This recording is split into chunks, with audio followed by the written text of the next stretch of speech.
like, who said helicopter shot? That is a strong way to end this action movie. Hi everybody. So obviously over the break we weren't together. Reunited and it feels so good. I really only know that song because of Brooklyn Nine-Nine. Really? So while we were not together, we obviously both went and saw Star Wars. We came back and decided that we wanted to talk about our favorite things, our least favorite things, just generally talk about The Force Awakens. It is now the highest grossing film ever in America. And it's sparking a lot of really interesting conversations and important conversations about queer representation and race representation. Female representation. Yeah, female representation, just like all the intersectionality sounds. This is obviously going to have spoilers for The Force Awakens in it, so if you have not yet seen the movie and you don't want to have things spoiled for you, just watch this after you see The Force Awakens. Otherwise... We do have another video where Sarah talked about Star Wars from May, so there's also a card up here for that as well. Previous to the movie coming out, when the first teaser trailer came out and they showed Finn taking off the helmet, and John Boyega was the first black stormtrooper that anybody had apparently ever seen before, and people were immediately up in arms over it. I immediately took the opportunity then to claim Finn as my favorite character even though I knew nothing about him. But I also really like John Boyega's face, so that worked out for me. And then I went into the movie still feeling that way. I was really apprehensive about Rey for no particular reason. I just didn't really know what they were going to do with her. I left the movie theater still feeling that Finn was my favorite, but being absolutely enamored by Rey. Just completely in love with that character, and now I find myself, now that I've seen it more than once, I find myself going back and forth between them. Depends on the day. Some days Finn's my favorite now, sometimes Rey is my favorite. Both is good. Yeah. I don't really know if I have a favorite character from The Force Awakens. I can't really think of a character that I didn't enjoy watching. I wouldn't say that I like, because I didn't really like Kylo Ren. Didn't like watching him be a gigantic...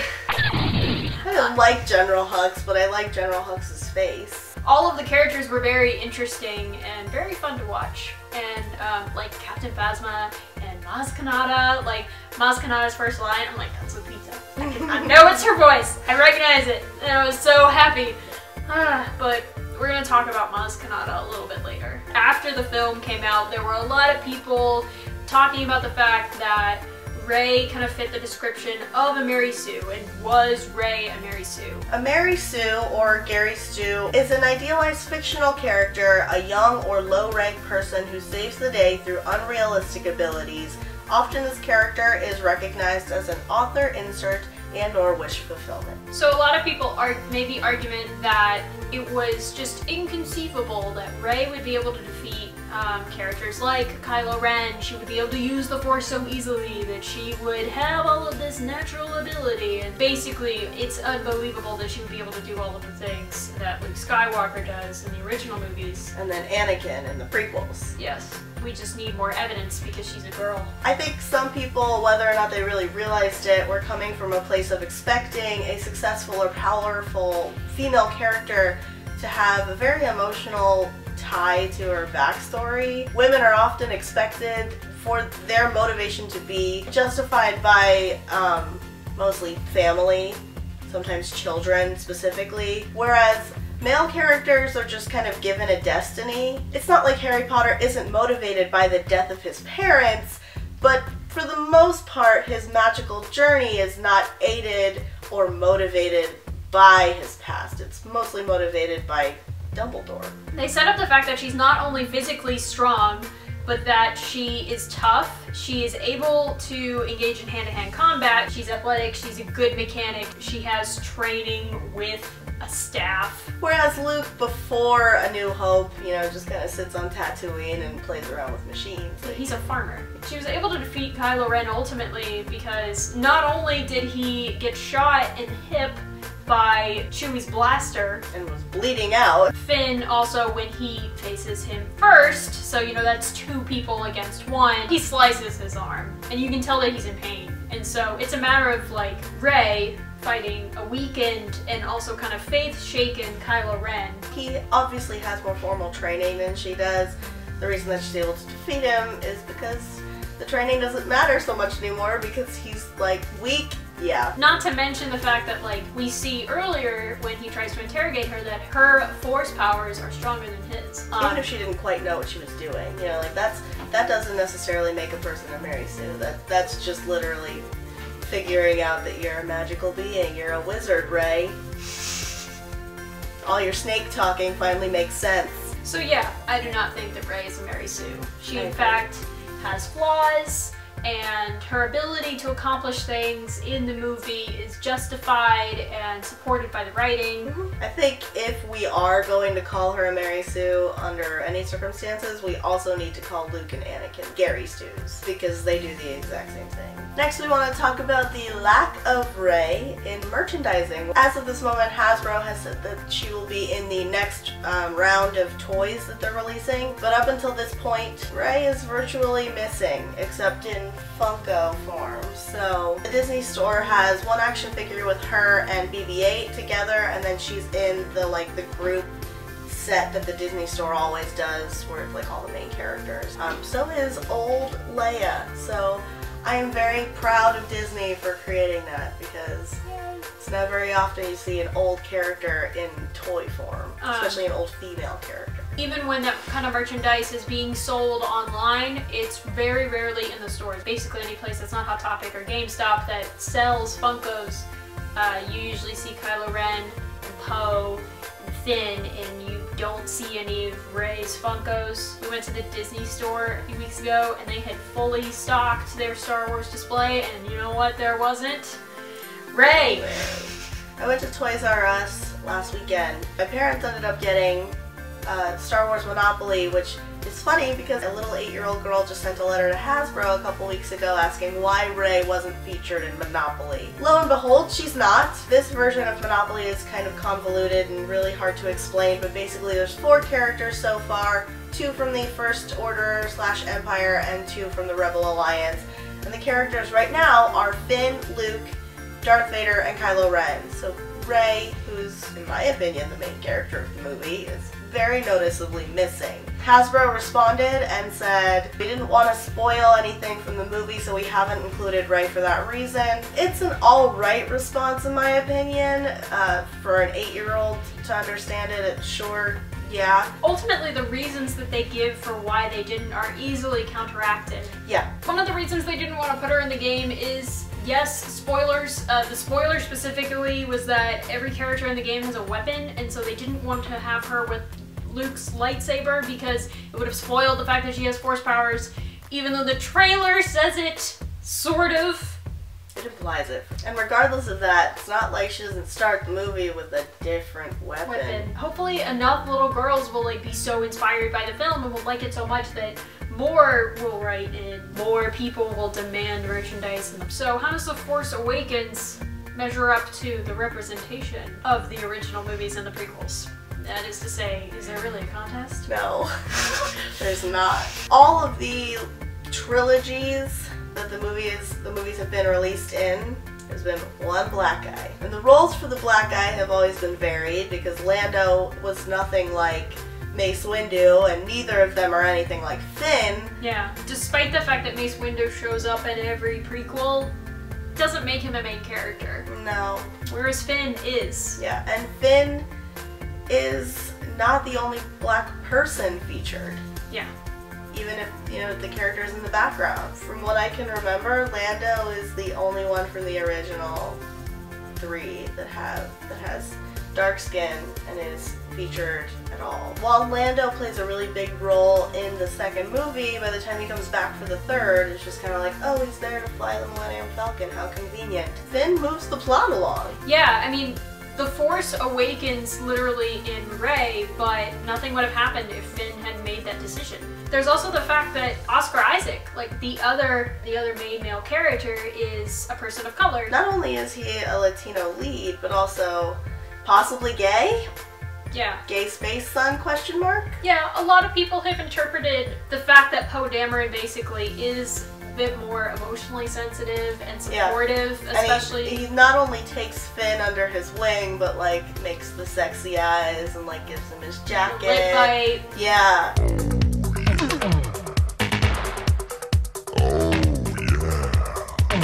They have that almost running in slow motion towards each other where they like see each other from across the room. When you look back at me and suddenly I'm hopeless. Oh, look at those eyes,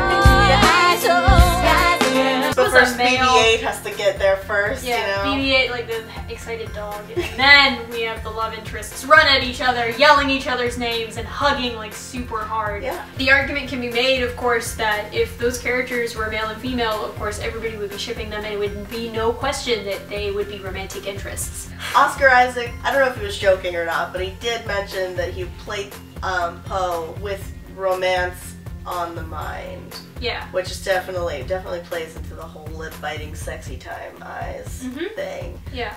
Again, I don't know if he was joking, and that doesn't necessarily mean that that's where everything is gonna go. Yeah. He's also talked about how his uncle, Guillermo, is apparently gay and loves Star Wars, and he said that because of his uncle, he would love to be able to show the first Star Wars openly queer character.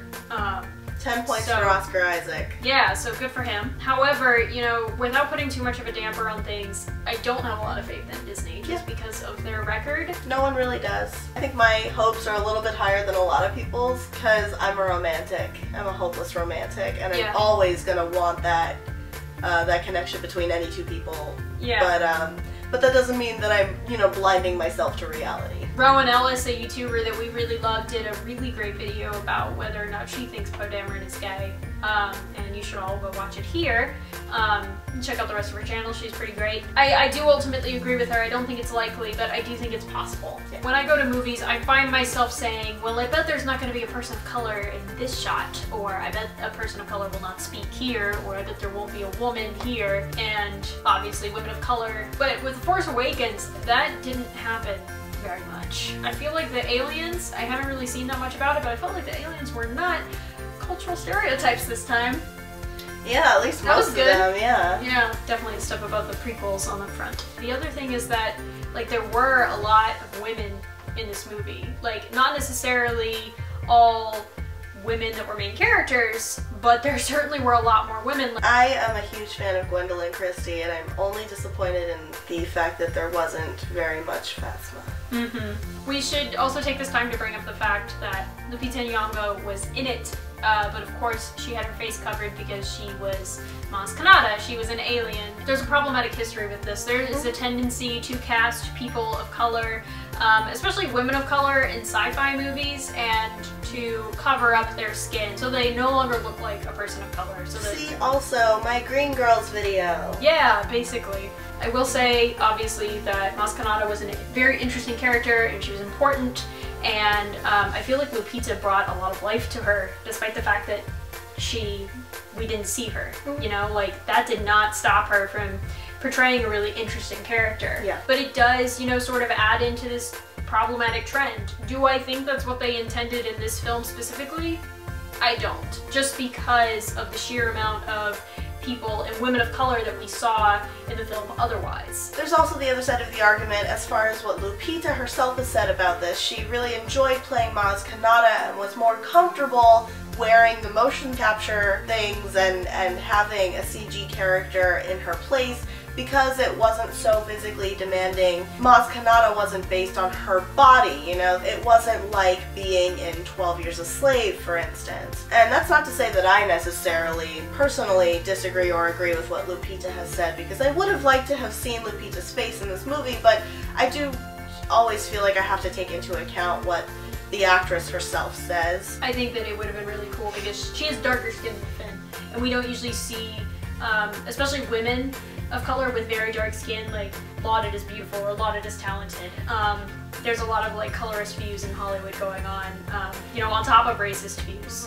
Which people like Lupita and Viola Davis and Taraji P. Henson, they're all trying to break those ideas and stereotypes, which I really love. I think the other thing that makes Maz Kanata's character and the fact that they covered Lupita up a little more problematic is the fact that there really aren't any other women of color in the movie who are main characters, like Maz was. The representation that we got in The Force Awakens is super great, and it's a huge step considering the original movies and the prequels, and just representation in general in popular movies. It was outstanding. There is always room for improvement, though. My least favorite of the things that have come out of The Force Awakens are the Kylo-Rey shippers, for many, many, many reasons. Incest being one of the lowest on the list, because it's not like we haven't gotten pseudo-incestuous relationships in these movies before. Isn't that sad? It's like, because of the history of Star Wars, incestuous relationships is low on the list. Yeah. We both believe that she is Kylo Ren's cousin. Yeah. Somehow. I don't know who Luke got with. If it's Force baby. I mean, if it's Luke's Force baby, then they're still related. Then Luke has figured out the science to, like, asexual reproduction through the Budding. Force.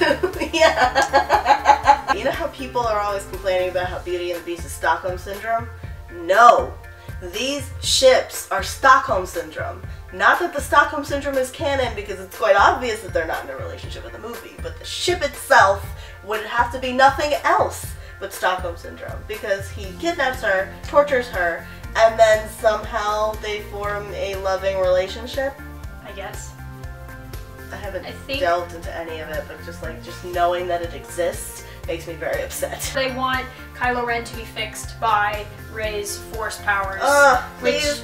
No, I don't want Rey to be a manic pixie dream girl. Rey is not a manic pixie dream girl. They could go that route if they didn't do romance. If they were like, cousin, family, bringing you back to the family so your mom can ground you.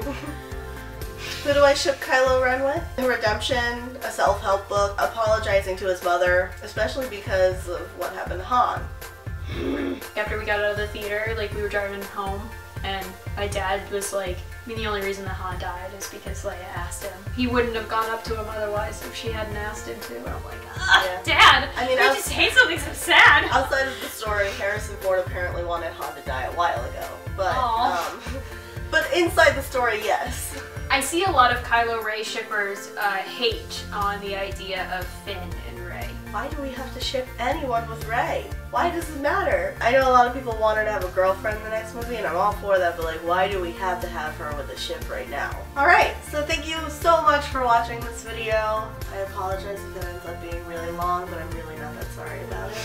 If you like this video, please give it a thumbs up. In the comments below, let us know what your favorite or least favorite parts of The Force Awakens. Your favorite characters, what you hope will come out of the new ones. Let me know your least favorite scene, because my least favorite scene was actually the last, like, 10 seconds of the movie. The thing is if Jedis can sense the Force in other people, Luke was standing at the top of that mountain and knew that he knew that Rey was there, and he just let her walk up all those stairs anyway. Specifically, my least favorite part is where she extends. She just stands there? She just stands there for like 20 seconds, and then like he like lowers his hood and everything's fine, and then Luke looks at her like this, like he's in a telenovela. Like he's got that Rogelio look. On Hombres Locos. That look like he's in a Michael Bolton music video, and then it goes back and forth between them. I just wish he had grabbed the lightsaber. I know! All that would have been cool if he'd like whipped it out of her hand. That would have been a great place to end. But no, they went for the Sound of Music cut right here, where they went with a helicopter all around them on this New Zealand mountaintop. That's exactly what I thought when I saw it. I was like, what is this? Are we in the Swiss Alps now? Also in the comments, let us know if you have any ideas for future videos. We always take suggestions, though we won't guarantee that we'll